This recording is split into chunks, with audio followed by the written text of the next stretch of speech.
Please welcome your mayor, Geordin Hill-Lewis.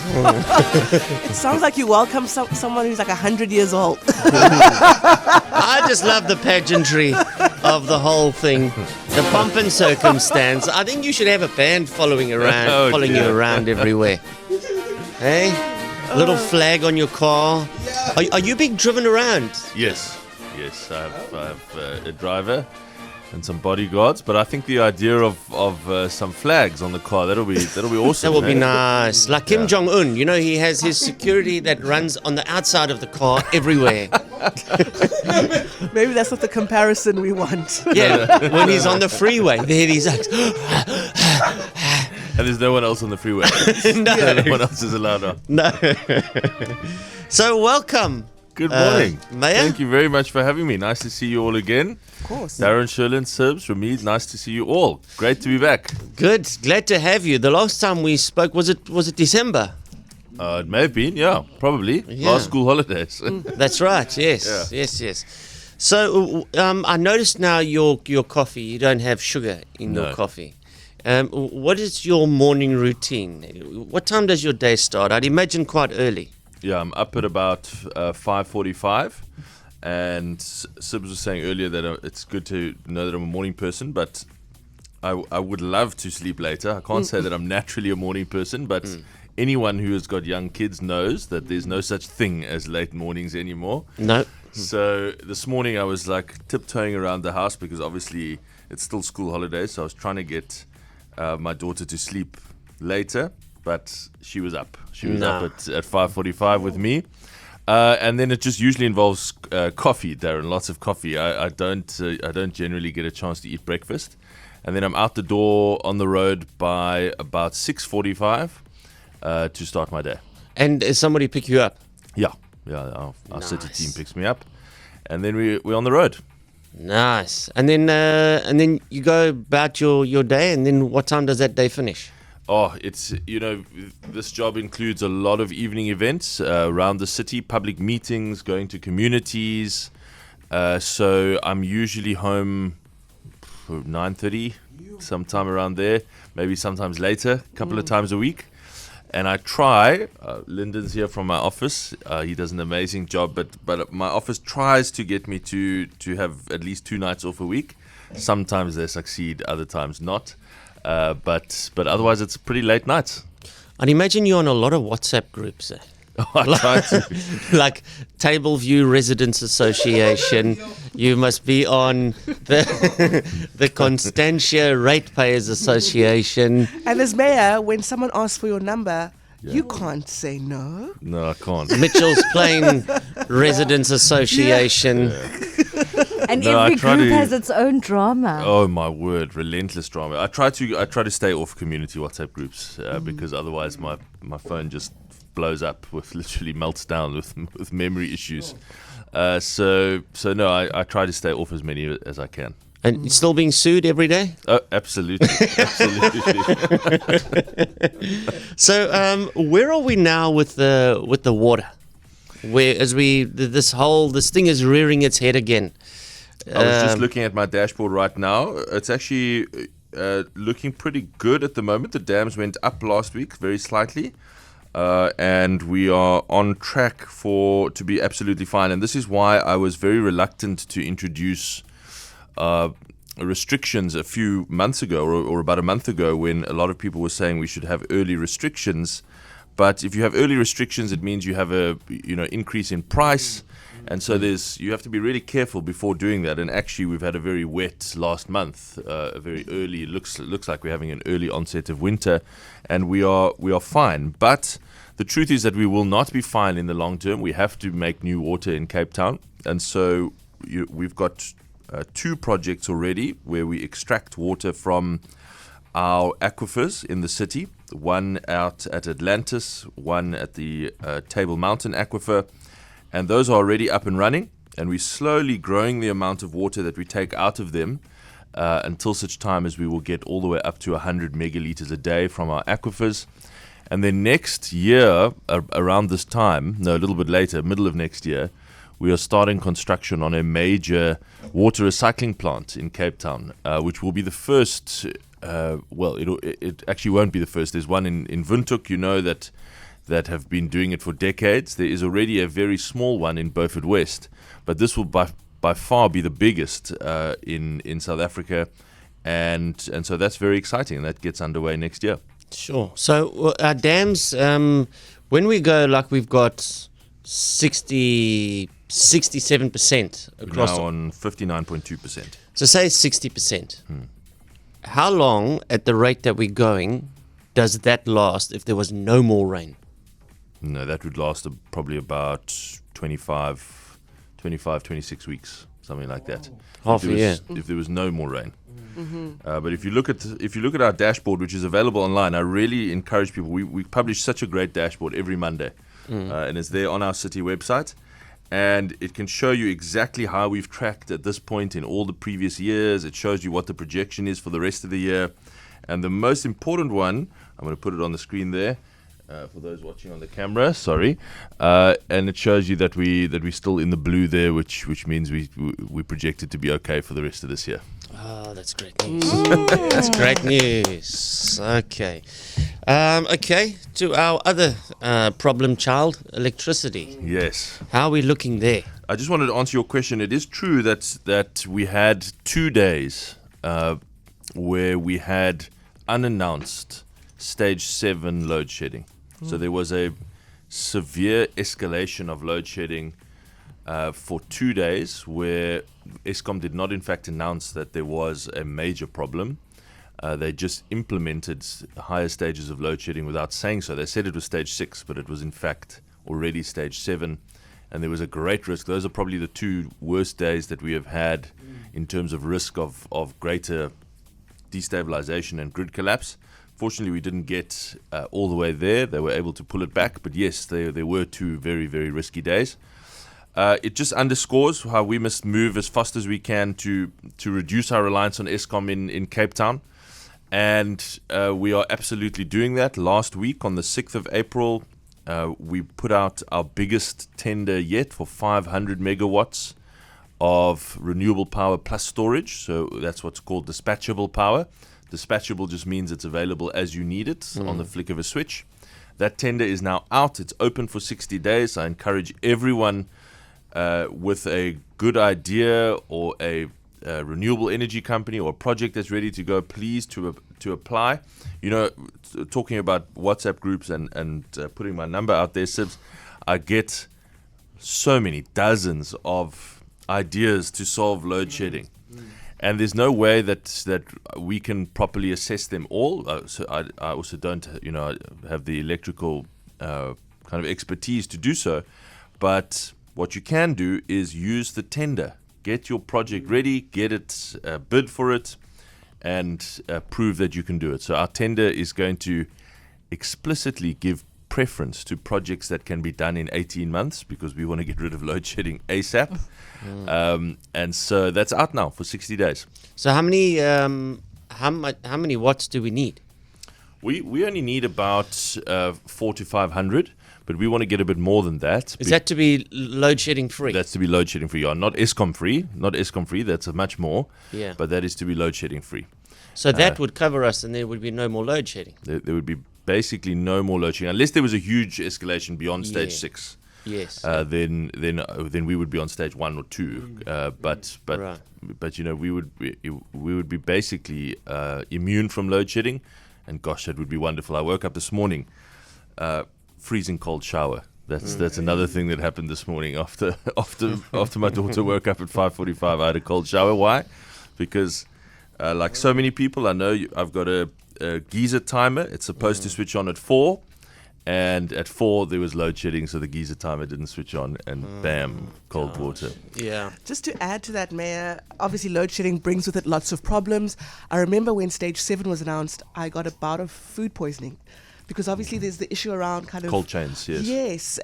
There's also issues around safety, people coming home and it's dark and, they don't feel particularly safe. Are you finding issues like that are coming to the fore? And how are you managing those things? Just massive. Just outside the studio, I got a message from a business owner who said that he has been suffering every time the lights go off. someone hops over the electric fence and steals some lights, steals some batteries from the gates. This is from a factory owner. We desperately need that kind of investment in South Africa. So no, just across the board, massive issues with load shedding. So the quicker we can get rid of it, the better. It's not just about the convenience, the cold shower effect. It's not about that. It's actually about what you're talking about. Businesses, jobs, investments, safety, people's safety in community is very important. That's what it's really about. That's why we've got to go fast. Geordin, this question's come up again, and I think it will come up until there's a plan done here with Escom. When those areas that are yes. on Escom and not City of Cape Town, how do they get moved across to the City of Cape Town? I think when we discussed this last, I did update listeners that we are having monthly meetings with Escom national management at the most senior level. Up until he left, it was with the CEO, Mr. Director, every month on Zoom. And I was really impressed by their engagement. They were very keen to hand over the areas in Cape Town. I think, to be honest, they've never said this explicitly, but if I read between the lines, I think they see it as a proof of concept for what they want to do to hand over, some much bigger areas in Gauteng and Joburg.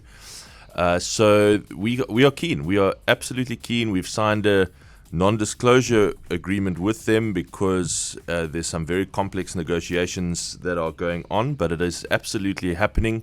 My concern that I raised with you the last time, it remains my concern, is that whoever takes over as the new CEO is not as keen as the previous outgoing management was to drive this process forward.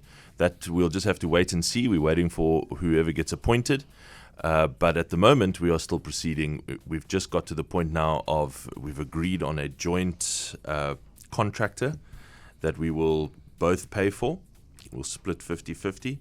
That they are going to go and do an assessment of Eskom's infrastructure around the city. Our view, and I hope I can say this publicly, but I think I can. Our view is that the Eskom infrastructure is not maintained up to the same standard as the cities, and therefore, well, that's not a surprise. And therefore, we should not. We have to agree quite tough negotiations on price that we pay. But so all of that is going on behind the scenes. It's like you're not going to get showroom price for a 1986 Honda Ballade. Perfect analogy, yeah. Okay. And how's the Minister of Electricity doing? Are you seeing a difference now that he's in that job? So not really from where you're from.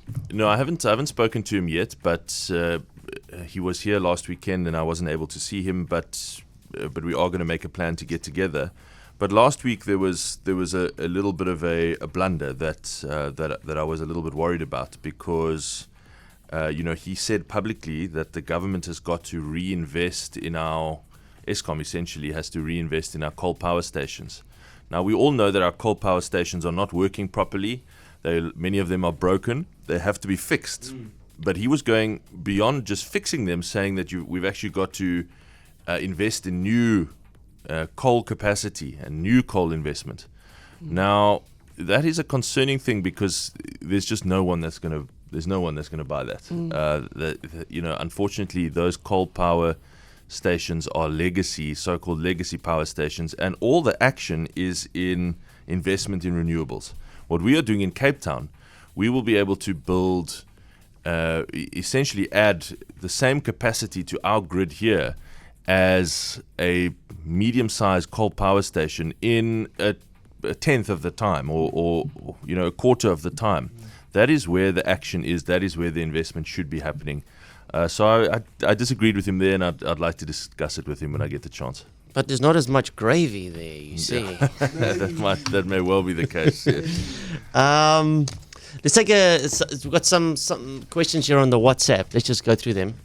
I'm a Factoryton, Kensington resident, and during lockdown, you guys erected a tent marquee on the field between 18th Avenue and Jakes Gerwel, that Goodwood robot. That tent is still there. It's an eyesore.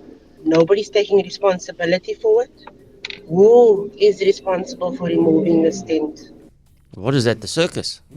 No, it's a tent where a whole lot of illegal immigrants were housed. They were a part of the group that were living or had illegally occupied at Green Market Square and elsewhere during lockdown. Yes. But ma'am, thanks for the question. The answer is that is a piece of South African military land. That's part of the Wingfield base. It is true that the city originally back then helped to pay for the costs of erecting the tent. We were paying for the rental costs of the tent. But that is no longer the case. We no longer pay for it. I'm not sure who is. I think it's the Department of Home Affairs that is taking responsibility there. And so the city's responsibilities there, basically it's military land. It's a Home Affairs tent. All of the people living there are, I think, 100% illegally in South Africa. That is basically a Home Affairs and military issue that they've got to resolve. The city is not. So that's a national government issue. Yeah. So it did get a bit messy right at the beginning because we were involved in helping to pay for the setup of that. But that is no longer the case. We don't pay for the tent. We don't pay for the rental of it. It's covered by Home Affairs, and they have to take responsibility for moving those people along. Okay.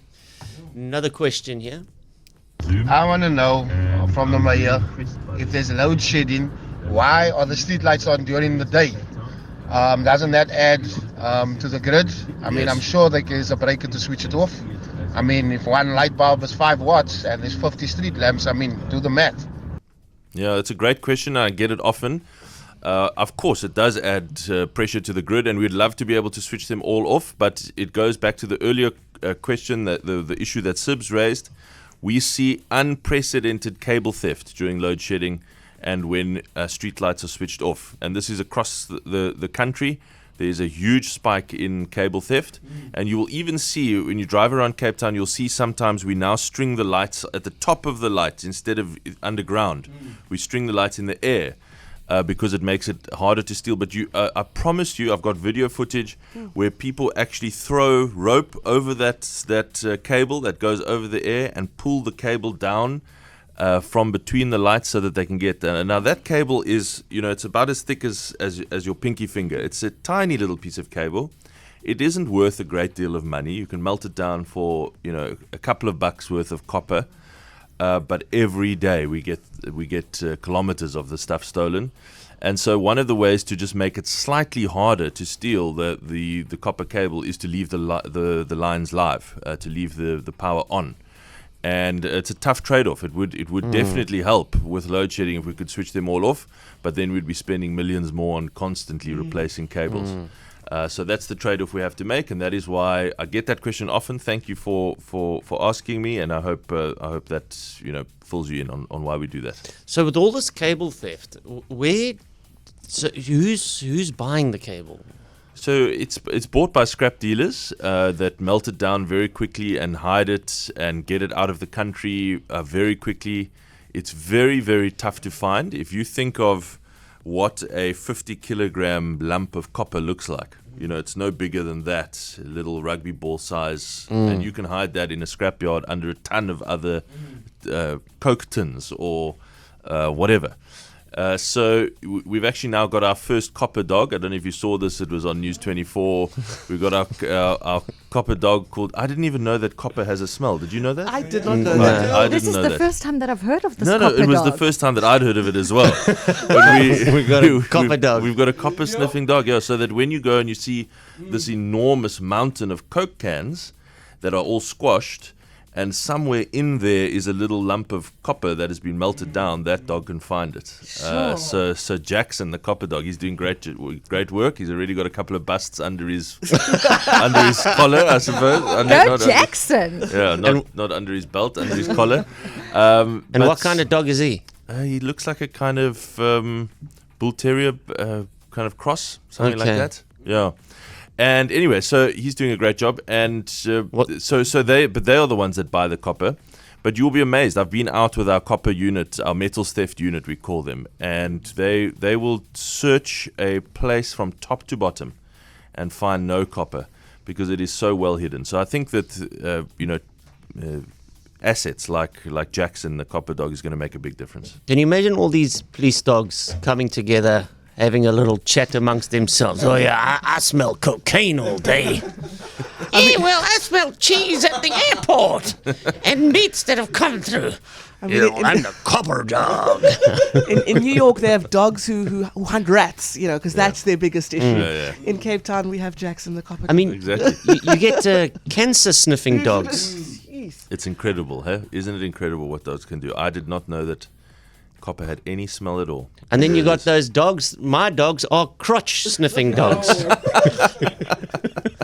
Different talent. You get a lot of those. Jordan, we spoke to Alan Windy about, the last time was a little while ago, and the Premier, and he was telling us how they are planning for 1 million people over the next 5 years. Yes. Moving to the Western Cape. Most of them to Cape Town, 75% to Cape Town. Yeah. And there was a interesting little thing that I observed the other day.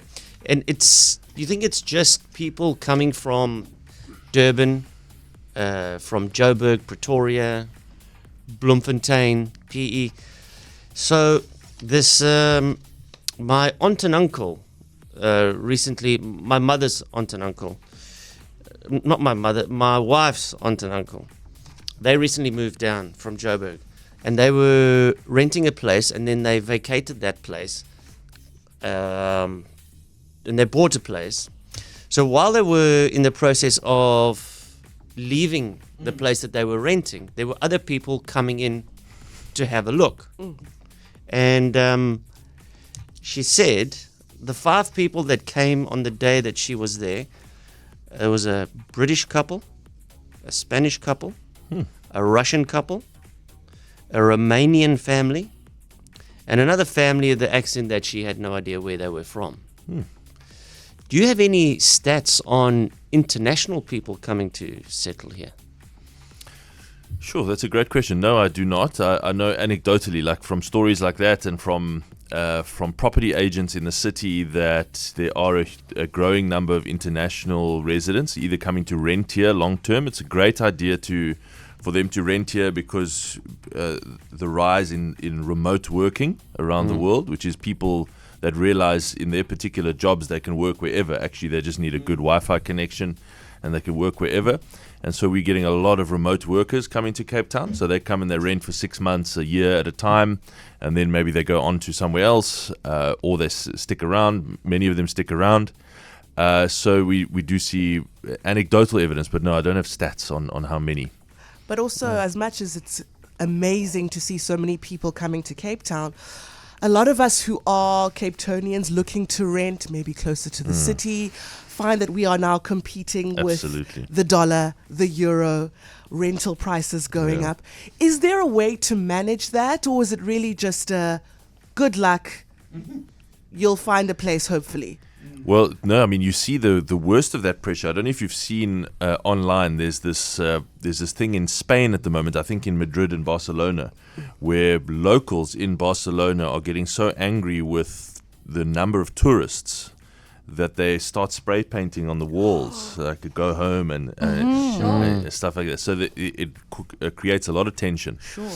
So we don't have anywhere near that pressure at the moment, but you are absolutely right that it does put upward pressure on housing prices. And if you look at, I can show you another interesting graph, which I'll pull up in a second, which shows house prices everywhere around South Africa that have basically flatlined or actually slowly, sadly, declined, particularly in Joburg. But here, Cape Town, it's just kind of continuing to climb. So there is definitely that pressure. The other pressure, of course, which is very relevant to my job, is the pressure on infrastructure in the city with all of those million people coming here.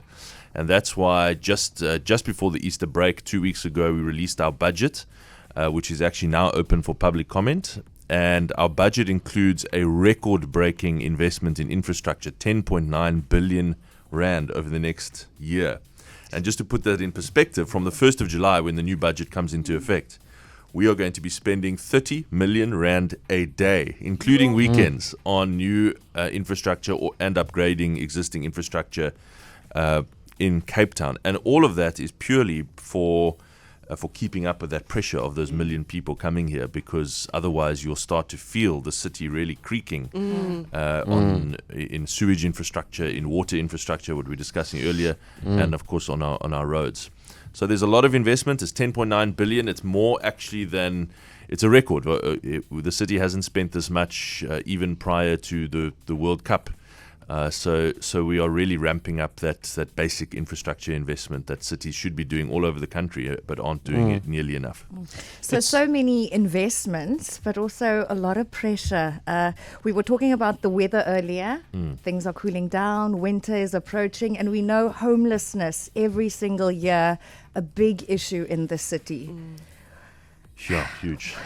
What does the strat look like for this winter? So we've been pursuing a strategy of building alternative accommodation, shelter accommodation at our safe spaces. And actually, I'm really glad you asked that question, because another thing that's currently open for public comment just a few days ago is our new Ebenezer safe space, literally down the road from here. I think we might even be able to see it if we go to the windows. Under the bridge at Ebenezer Road, we really want to build a very large, over more than 300 beds, about 330 bed safe space there. That is open for public comment. We're really asking for resident support because we can't address the issue unless we can offer dignified alternative accommodation where there is showers, where there are toilets, there's a place to lock up your personal belongings, there's training programs, there's warm meals. We provide all of that at our safe spaces. We have to expand them, but we do need public support from residents in the area. We've got another one coming at Durbanville. We've got one in Muizenberg that's nearing the public comment phase. We've got an expansion coming in Bellville, and then there's one more in Parklands. So there's quite a big expansion underway. It's very expensive. We're spending 250 million rand, 250 million rand on expanding our safe spaces.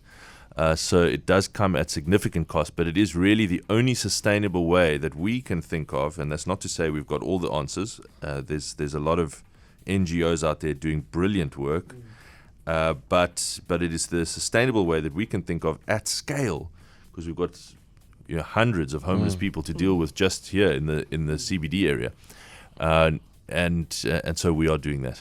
And what happens with those people that you go, I've got this nice facility for you, but they don't want to come? Yeah, then unfortunately we have to rely on the courts, because that person is often not in a clear-headed space to make a good decision for their own future, and so we do need the help of the court, because you can't perpetually and permanently reserve a public space just for yourself and make it inaccessible to the public who want to use it, kids who want to play in parks and so on.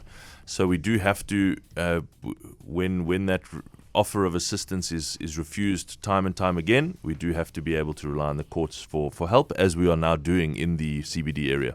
Okay, this might be a tough question here.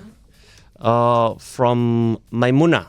It says, how does the city deal with the construction mafia in areas where civil services infrastructure need to be implemented? And there are contracts that are unable to be implemented effectively and efficiently because of the construction mafia threatening and interfering with contractors. A great question, Maimuna. It's I love this job so much, and there's almost nothing that keeps me up at night about it, because all of the challenges are exciting challenges. But there is one thing, and the construction mafia is that thing. It is really tough to know how to deal with a state in South Africa that is increasingly being controlled in every aspect, whether it be Escom, whether it be Transnet, whether it be cigarette imports, and the way that the trains work by essentially organized criminals. And it started out with huge construction sites. Like we've got a 1 billion rand housing project, nearly 1 billion rand out in Delft called Symphony Way. It's our biggest housing project in the city.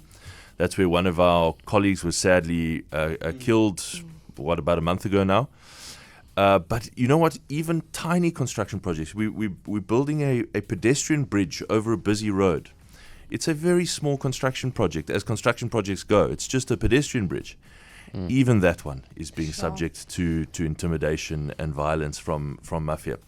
So it's really tough. You know, and then that bridge never gets built. The bridge never gets built, and the thing is, we've got to spend our budgets. So the temptation, and you have to really push hard against this temptation, is to just say, well, let's move our money to where it's going to be safe.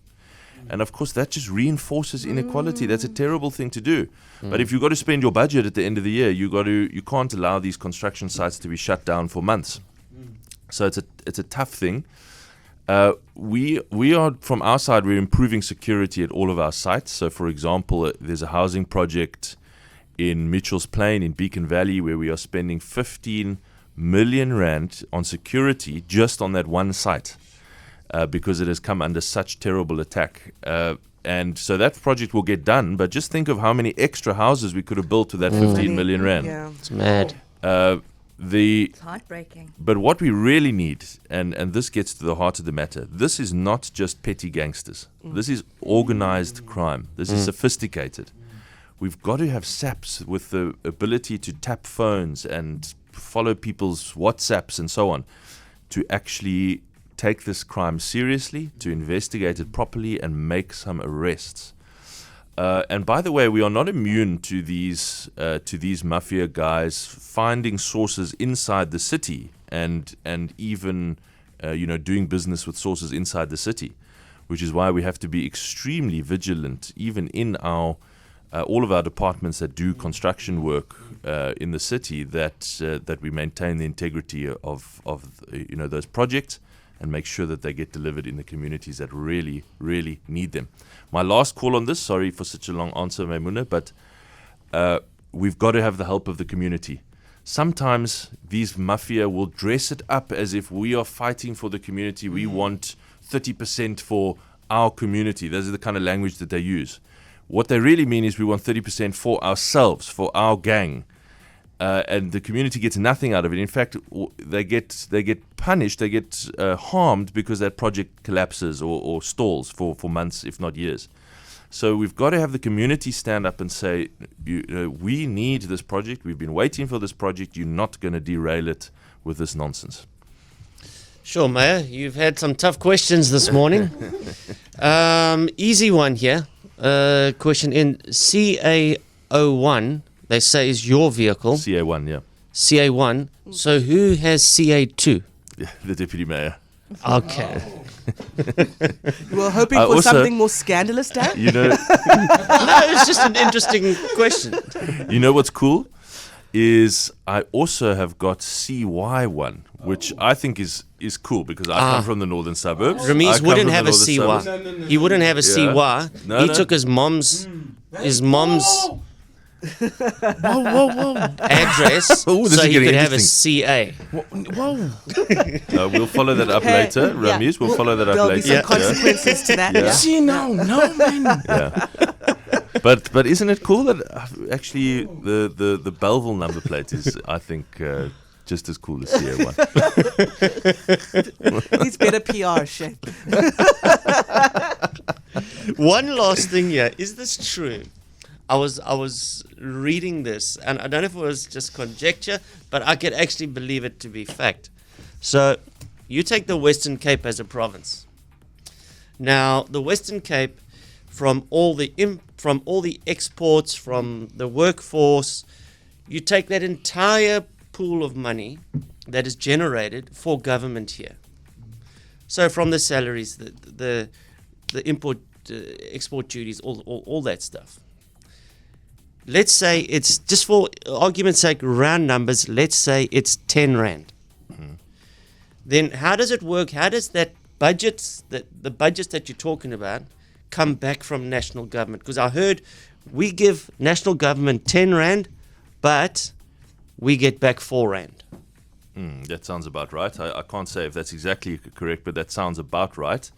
The way that our tax system in South Africa works, it's called equitable share, we get our portion of the equitable share from the central government. In Cape Town, it's very small. We get about 4 billion rand from the equitable share. To put that in perspective, our city budget is 70 billion rand. So 4 out of 70, it's less than 10%. It's just more than 5% of our city budget comes from the central state. The rest is cross-subsidized to other poorer provinces and cities, I'm afraid. So we get very, very little back from that. But there's arguments on both sides. Firstly, poverty in KZN, in the Eastern Cape, and in Mpumalanga, Limpopo is much, much more severe than poverty in Cape Town. So there is a case to be made that cross-subsidization is in fact right and correct. We've got to cross-subsidize. But as is people. corruption. As is corruption, exactly. That's one argument. And secondly, those governments really are not working. They are not delivering. They are, in some cases, like the Free State, there is no government. It's basically collapsed. Like the Durban beachfront now, they say, is just gone. It's gone. So there's pros and cons to that. In an ideal world, you would be able to have taxpayers here gladly cross-subsidizing other poorer parts of the country because that money was being well spent to uplift people in those parts of the country. But that is not that's not where we are at the moment, and that's why we got to just make sure that we are a city of hope here, that we can show that South Africa can work when you've got a government that does the basics right. Well, Mayor Geordin Hill-Lewis, once again, thank you very much, sir. Thank you, everyone. I hope everyone had a very, very nice school holiday and a very blessed Easter weekend, and all the best for back to school tomorrow. Well, we didn't get to all your questions, I'm afraid. There are loads of questions, but we'll see you again in 3 months. Thank you. I look forward to it already. The next school holiday. See you next term. KFM 94.5.